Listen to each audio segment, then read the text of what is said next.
Et le premier invité de la rédaction, c'est Mehdi Tazi. Bonjour, bienvenue dans la matinale de Média TV. Vous êtes le tout nouveau président de la CGEM, la Confédération Générale des Entreprises du Maroc. Merci d'être présent ce matin pour répondre à quelques questions. D'abord sur votre état d'esprit, si vous le voulez bien. Parce que vous arrivez dans un moment, disons un momentum qui n'est pas forcément l'idéal, avec la crise au Moyen-Orient et avec une période électorale au Maroc. Est-ce que le moral est bon?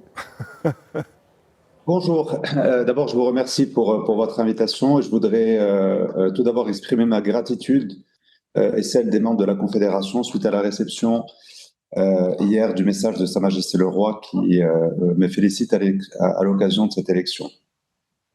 Pour revenir à votre question, je pense que sur le court terme, en effet, il y a quelques, disons, challenge et notamment le challenge lié à la crise au Moyen-Orient qui a des impacts sur l'approvisionnement, qui a des impacts en termes d'inflation. Mais si on regarde avec un peu plus de recul, le Maroc traverse une phase exceptionnelle avec 2 années de croissance, de grande croissance successive, et les perspectives et le moral des entrepreneurs et des chefs d'entreprise pour les années à venir est excellent. Donc disons que la conjoncture actuelle est compliquée, mais la conjoncture à plus moyen terme est, elle, très bonne. Oui. Alors, les patrons marocains sont attendus sur plusieurs dossiers régulièrement, plusieurs secteurs. Et vous en faites partie, évidemment, maintenant, parce que vous récupérez les dossiers de votre prédécesseur, attendus sur l'emploi, bien entendu, et attendus aussi sur les salaires. Commençons par le premier, sur l'emploi. Évidemment, il y a des soubresauts internationaux, l'économie vacille, pas forcément au Maroc, mais à travers le monde, pour être très général. Les patrons, en général, regardent leur carnet de commandes avant de procéder à des embauches. Comment vont les carnets de commandes? Est-ce que oui ou non, il y a des perspectives d'embauche ici au Maroc, sachant que quand même, il y a un chômage qui est assez important, et particulièrement chez les jeunes? Le sujet de l'emploi est en effet une des priorités du pays, une priorité du gouvernement. Et avant tout cela, ça a été une priorité fixée par Sa Majesté le Roi. Le chômage, en effet, est important chez les jeunes, plus de 30%, et il est en moyenne globalement autour de 13%, avec des nouveaux chiffres qui sont sortis il y a quelques semaines, qui indiquaient un chômage plutôt, je crois, à 10,8%, mais avec une méthode de calcul qui avait été modifiée. En tout état de cause, quels que soient les chiffres, on a un sujet sur le chômage et on a un sujet sur l'emploi. La réponse qu'il faut y apporter, c'est une réponse de notre point de vue économique.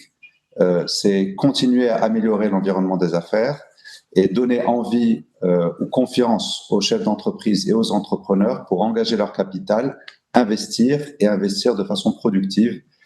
Et pour ça, la conviction de la Confédération Générale des Entreprises du Maroc, c'est qu'il faut monter en gamme, créer plus de valeur ajoutée localement, parce que c'est par ce biais qu'on crée plus d'emplois et d'emplois de qualité. Alors créer des emplois de qualité, mais à l'ère de l'intelligence artificielle, à l'ère de la mondialisation, la globalisation, on peut l'appeler comme on veut, est-ce qu'on peut se dire finalement on peut se passer d'un certain nombre d'employés qui aujourd'hui ne sont pas forcément indispensables?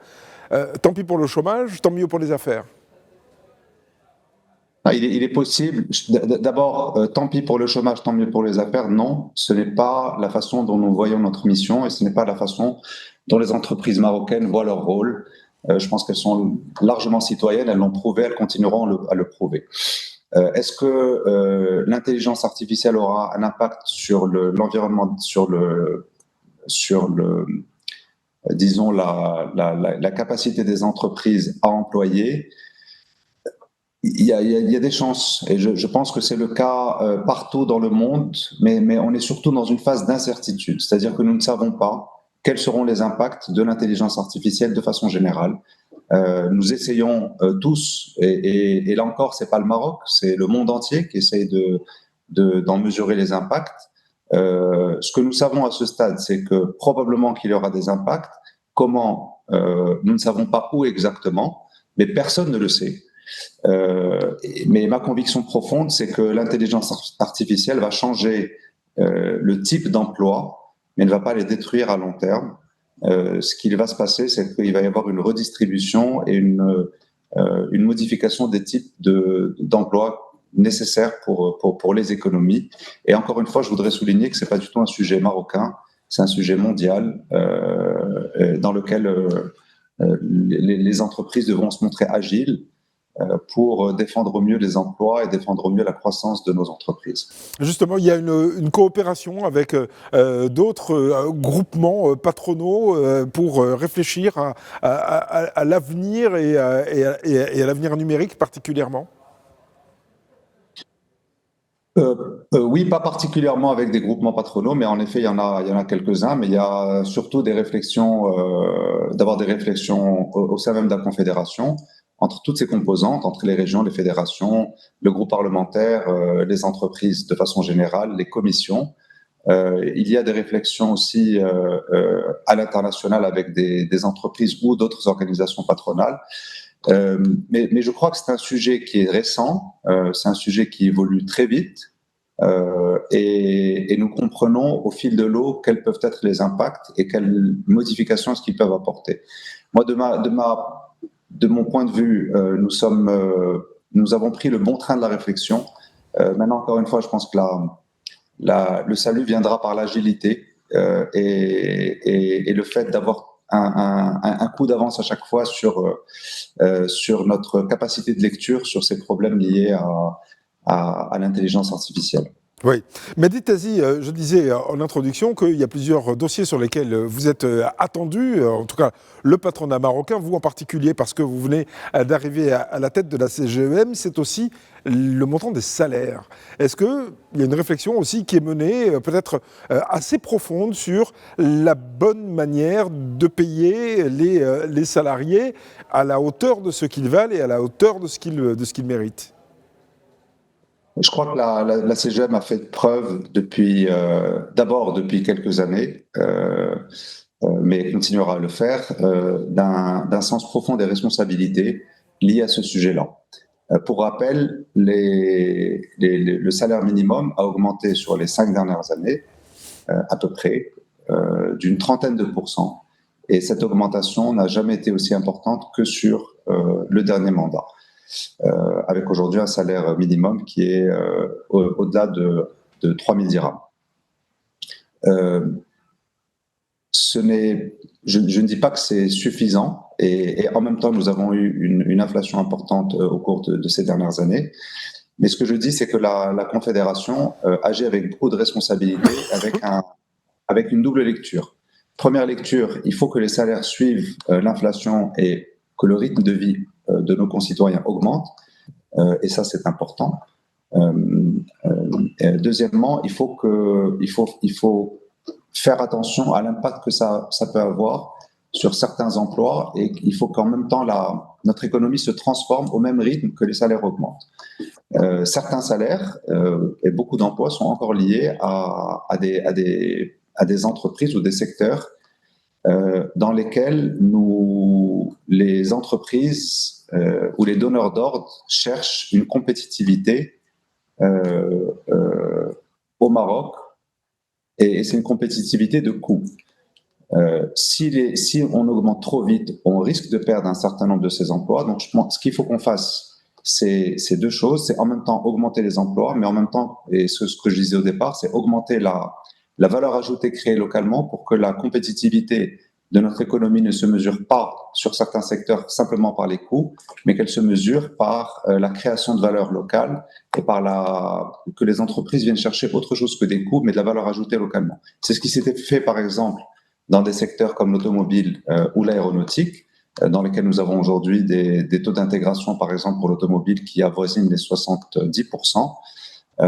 Et donc là, ce que viennent chercher ces entreprises ou ces donneurs d'ordre qui viennent ici, c'est un écosystème marocain, et c'est une compétitivité parce qu'elles trouvent les intrants localement, parce qu'elles trouvent leurs fournisseurs localement, parce que les infrastructures sont de classe mondiale, etc.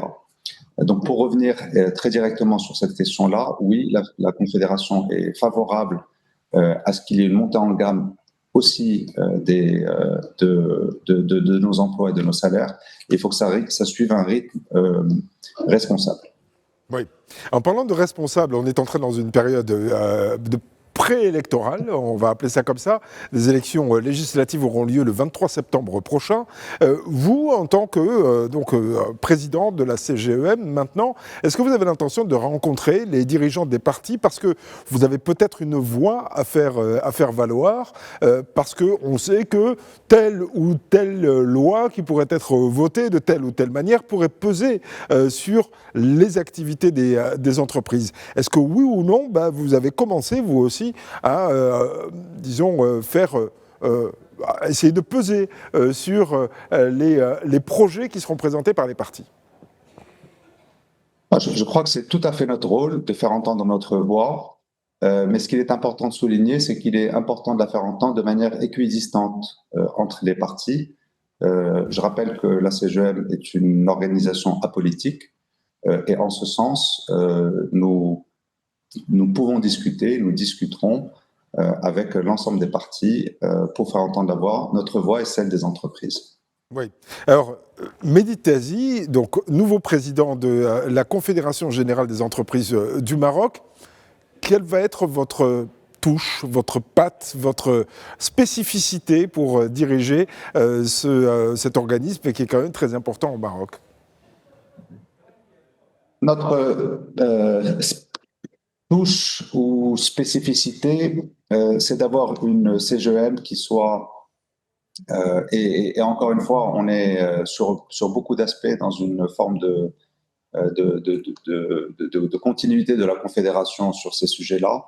Notre touche, ça va être de travailler avec l'ensemble des composantes de la Confédération, fédération, région, commission, groupe parlementaire, membres de façon générale. Notre touche, ça va être de travailler sur l'ensemble des régions du Maroc, et pas simplement l'Ox-Casablanca-Rabat, mais d'intégrer les 12 régions marocaines et la 13e région qui est celle des Marocains du monde. Notre touche, ça va être de faire travailler aussi bien les jeunes et les moins jeunes, et donc d'avoir aussi une plus forte implication de notre jeunesse au sein de la Confédération. Notre touche, ça va être de faire travailler l'ensemble des tailles d'entreprises, les grandes entreprises, les toutes petites entreprises, les petites entreprises, en donnant une attention toute particulière aux petites et aux très petites entreprises. Et notre touche, ça va être de faire travailler tous les hommes et toutes les femmes de notre pays de façon très inclusive. Oui. Votre touche, ça va être aussi d'inverser peut-être la courbe qui dit que il y a quand même encore beaucoup d'entreprises qui disparaissent au Maroc, malheureusement. Je crois que je ne sais pas précisément à quoi vous faites référence, mais en tout cas, pourquoi est-ce qu'il y aurait particulièrement une accélération maintenant par rapport au passé? Je pense que de façon générale, on a subi sur les 5 dernières années des crises très importantes. Je rappelle qu'on en est à la 3e crise de taille après le Covid, la guerre en Ukraine et maintenant la crise au Moyen-Orient. Et les entreprises marocaines ont fait preuve d'une très forte résilience.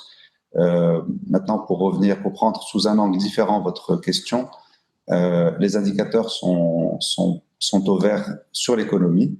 On a une croissance, je le répétais, pour la 2e année consécutive qui devrait être au-delà de 5%. On a des réserves de change qui dépassent d'une année sur l'autre les 20% de croissance. Je crois que les derniers chiffres annoncés par le ministre du Budget étaient de 23%. On a des investissements publics qui sont à des niveaux records, 380 milliards de dirhams d'investissement pour l'année 2026.